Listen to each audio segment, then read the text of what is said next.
Students, welcome back to be continue our lesson number 2। पिछले video में आपने देखा होगा कि दो समांतर रेखाएं हैं और कोई तिर्यक रेखा उसे प्रच्छेदित करता है तो कितने कोण बनते हैं। तो हमने देखा कि 3 तरह के कोण बनते हैं।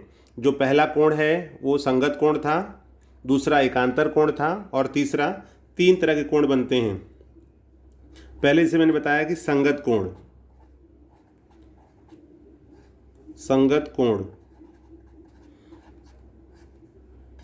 को हम क्या कहते हैं? करस्पॉन्डिंग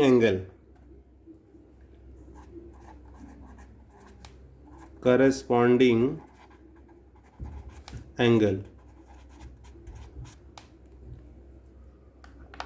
अब स्टूडेंट्स, हम आकृति के माध्यम समझते हैं कि संगत कोण क्या होता है और उसकी कितनी जोड़ियां बनेंगी। स्टूडेंट्स आप ध्यान दीजिए, अगर इसको हम नेमिंग कर दें तो ये हमारा कोण है ए, ये है कोण बी।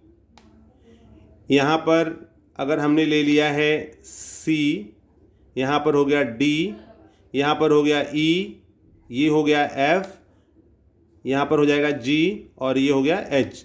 तो जैसे टोटल यहाँ पर 8 कोण बने हुए हैं, तो इसमें हम देखते हैं कि संगत कोण कौन कौन सा होगा। तो देखिए, संगत कोणों की जो जोड़ियां हैं, pair of corresponding angle. Okay, corresponding angle मतलब आपको जोड़ियां बताना है जो संगत कोण के होंगे। तो जैसे यहाँ पर आप देखोगे, पहली जोड़ी अगर हम मान लीजिए लेते हैं तो कौन कौन सा मिलता है हमें। आकृति में देखिए, आकृति में ये लाइन एल है, लाइन एम है, लाइन के ऊपर और ये तिर्यक रेखा जिसका नाम है एन। इस तिर्यक रेखा और लाइन या रेखा एल द्वारा जो कोण बन रहा है वो कोण ए है। कोण ए के साथ में यहाँ पर अगर ये लेते हैं हम, तो आप ध्यान दोगे कोण ए के साथ में कोण ए बराबर होगा कोण ई। दूसरा, अगर हम यहाँ पर बी लेते हैं तो बी के साथ में एफ, कोण बी इक्वल्स टू कोण एफ। आपको हमेशा ध्यान रखना है कि लाइन के ऊपर अगर हम जा रहे हैं तो यहाँ नीचे भी लाइन के ऊपर ही लेना है। तो इस तरह से कोण ए और कोण ई, और अगर ये संगत कोण हैं तो इनके जो माप होते हैं वो समान होंगे। तो संगत कोण कोई भी होगा, उनके माप जो हैं वो समान होंगे। पहला कोण ये बन गया ए और ई। दूसरा क्या है? बी और एफ। तीसरा क्या हो जाएगा? तीसरा, अगर हम लाइन के नीचे आते हैं तो लाइन के नीचे यहाँ कोण सी है, तो यहाँ भी लाइन के नीचे जो है कोण जी होगा। तो कोण सी इक्वल्स टू कोण जी। और जो चौथा है वो है, यहाँ भी लाइन के नीचे लेते हैं, ये जो तिर्यक रेखा और लाइन है उसके बीच में जो कोण बन रहा है कोण डी है। उसी प्रकार से यहाँ ये जो तिर्यक रेखा और लाइन है इनके बीच में जो कोण बन रहा है वो एच है। तो यहाँ हो जाएगा कोण डी इक्वल्स टू कोण एच।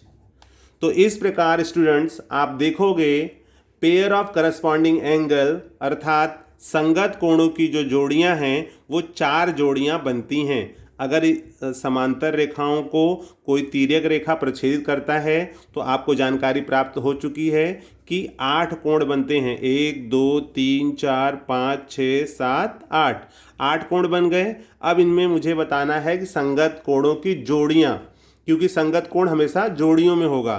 तो जैसे यहाँ पर है, मैंने कहा कैसे पहचानोगे संगत कोण, तो हमेशा याद रखना है अगर रेखाएं समांतर होंगी तो ही और उनको कोई तिर्यक रेखा प्रच्छेदित करेगी तभी जा करके संगत कोण बनता है। रेखाएं समांतर होंगी मीन्स जो रेखा दिया हुआ या लाइन दिया हुआ है अगर वो पैरेलल होगा, उसको कोई तिर्यक रेखा प्रच्छेदित करता है तभी ये संगत कोण बनेंगे। अगर रेखाएं समांतर नहीं हैं तो संगत कोण नहीं बनेगा।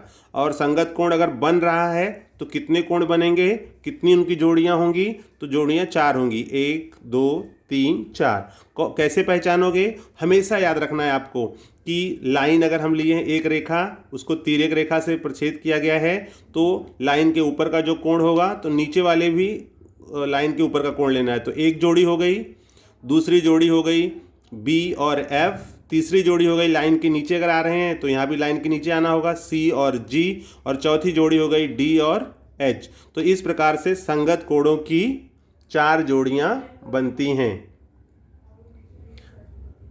अगले वीडियो में देखते हैं कि एकांतर कोणों की जोड़ियाँ कौन कौन सी बनेंगी।